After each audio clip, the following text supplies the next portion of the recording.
North Tripura डिस्ट्रिक्टनि Kadamtala ताई धलाई जिल्लानि गन्डातैसा आमचाइनि सेलांमाइसिनजा पाटिमुं पाटिबानि अ पाटिमुंगो दुखुमानजाक लुखुंरकनि बागै जास्टिस थानै CPIML नि बखाक्तै कायसा हिउमेन राइट्स कमिशननि थानै डेपुटेशन रिजाखातिनि 2024 শেষে গন্ডাতুইসা এবং উত্তর ত্রিপুরা জেলার যে কদমতলায় রাষ্ট্রীয় মদতে যে হিংসা হয়েছে সাম্প্রদায়িক এই হিংসায় যারা ক্ষতিগ্রস্ত হয়েছে তারা ন্যায় বিচার পায়নি। ন্যায় বিচারের দাবিতে প্রায় ৮০টির উপরে পরিবার তারা মানবাধিকার কমিশনে তারা দরখাস্ত করে, অভিযোগ জানায়।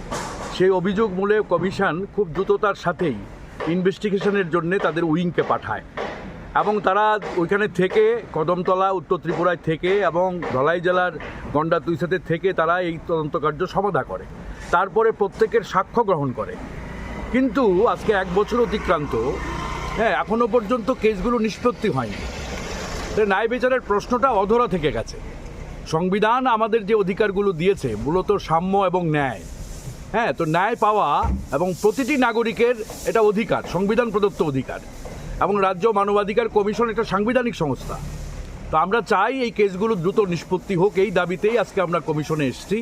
এবং কমিশনার যিনি চেয়ারম্যান তিনি নেই, কিন্তু কমিশনার ছিলেন। কমিশনার আমাদের সাথে হৃদ্যতাপূর্ণভাবেই কথা বলেছেন এবং তিনি আমাদের আশ্বাস দিয়েছেন খুব দ্রুত নিষ্পত্তি করবেন।